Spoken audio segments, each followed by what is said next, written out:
So the Fujifilm X100VI has been out for about a month now, and I've owned my own copy for about 2 weeks. And this video, I'm here to tell you why it is not worth buying.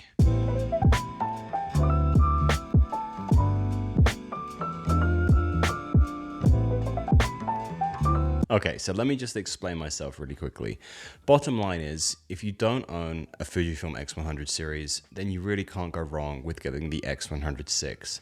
But it's key to understand what you want to use this camera for, because I do think that there are probably some better alternatives out there, especially if in your local area you can find a used, well-conditioned X100V. If you're looking at upgrading from the X100V to the X100VI, I think that is probably not worth doing so. But once again, it depends on why you want to upgrade. Is it the improved video specifications? Is it the in-body stabilization? Is it that extra resolution? Now, I do talk a little bit negatively about this camera in the video, and I've watched the video and I had to re-record this bit and add it in after the fact, because I just want to put it out there that this camera is fantastic. It can perform not as good as my Leica Q3, but it's getting there. It's definitely punching above its weight class especially when you're comparing the price between the Fujifilm and the Leica Q3. It's not really a fair comparison. You know, it's apples and oranges, but they both kind of fill a similar role, at least for my style of shooting.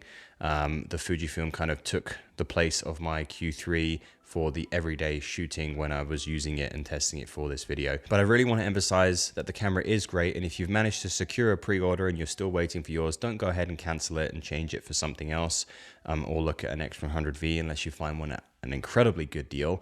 But I definitely think you need to ask yourself some questions as to why you want to get this camera, because I do think it has been overhyped, particularly obviously with social media, and you may not have realized, but there may be some better alternatives out there depending on what you're looking for. Now, the biggest thing that you need to ask yourself if you're looking at getting the Fujifilm X100VI is, what are you going to be using this camera for? What role is this camera going to play in your own photography and content creation? For myself, this would fulfill the same role that my Leica Q3 fulfills. It's an everyday camera that I would have with me all the time, at every moment, whether I'm making videos or I'm making photos with another camera.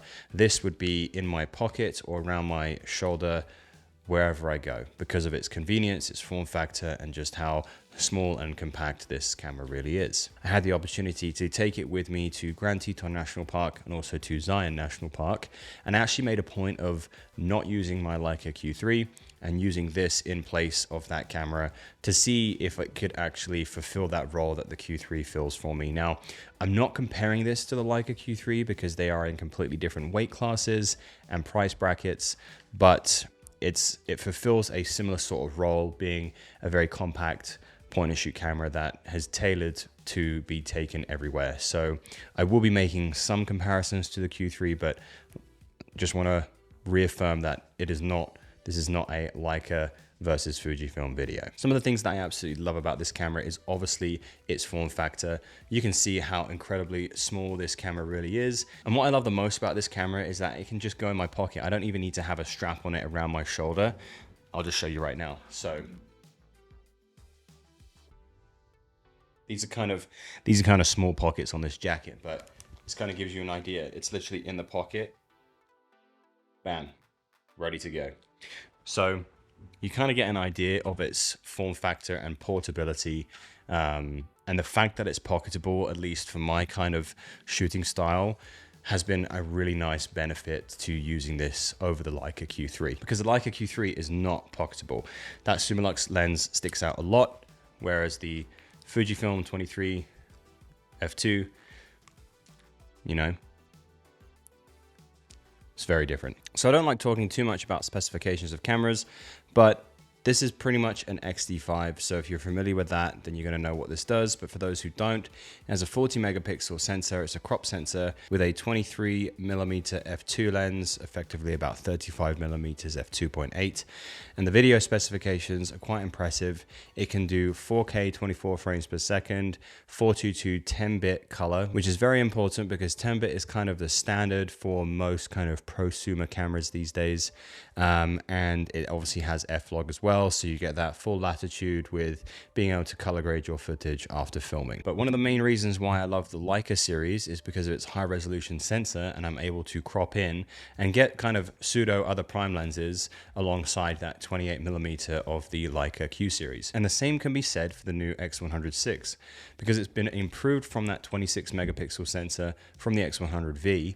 You are now able to crop in a little bit more and effectively get up to 85mm equivalent focal range by utilizing that 40 megapixel sensor. So in my opinion, I think the most major change to the X100VI over the X100V is the fact that this now has in-body image stabilization.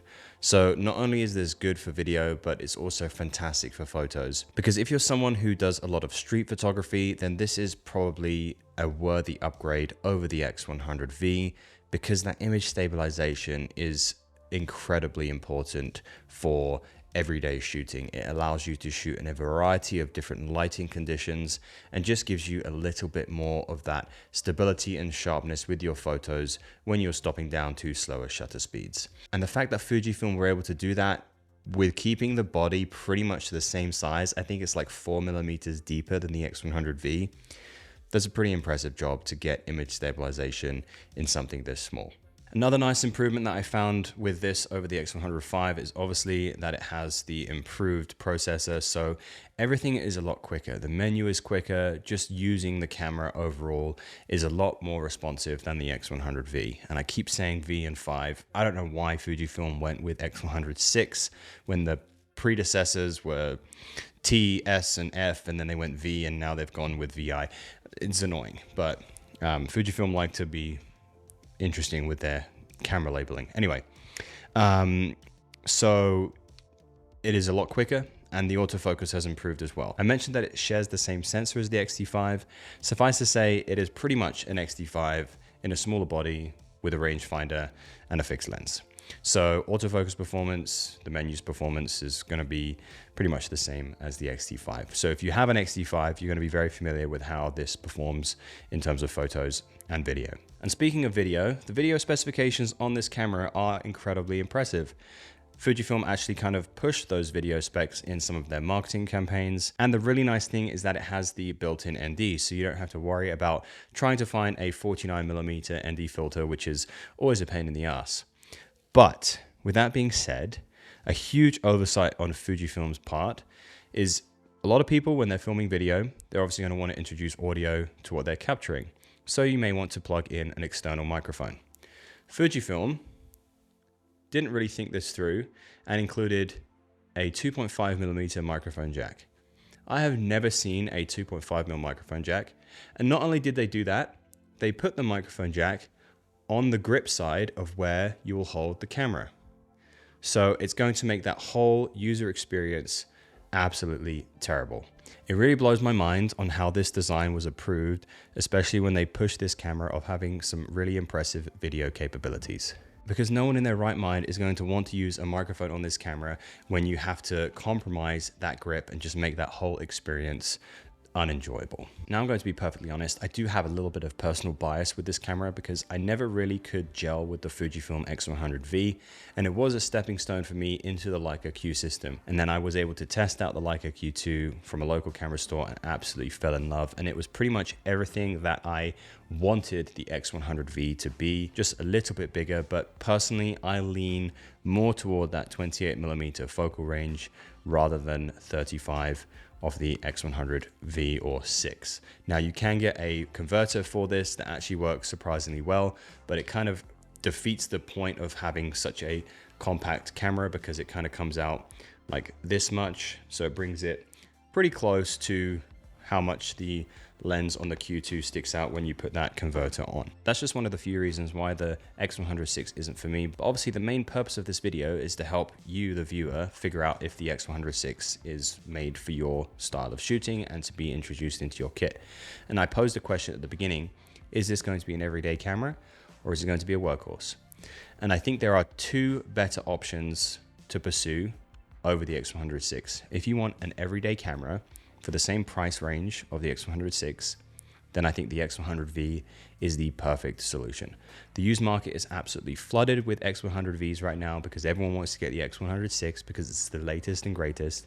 But quite frankly, for the purpose of having an everyday point and shoot camera that you just take with you wherever you go, and you don't really need those extra video capabilities, and you don't need that 40 megapixel sensor because 26 is actually more than enough for most aspects of photography, then the X100V is the perfect choice.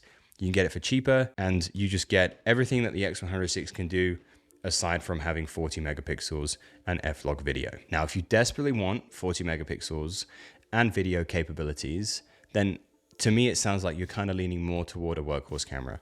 Then I think the X-T5 is the more logical choice. Not only are they readily available, you have video capabilities without compromised ergonomics, and then you also have the capability of switching out lenses because it's an interchangeable lens camera.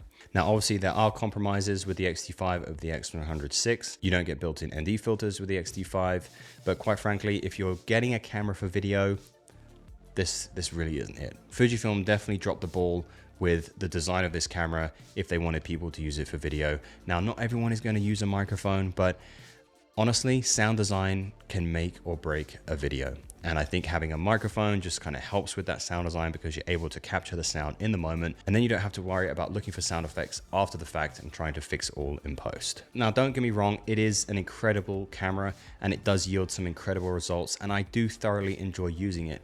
The pocketability is fantastic, but quite frankly, as I mentioned at the beginning, this camera is not for me.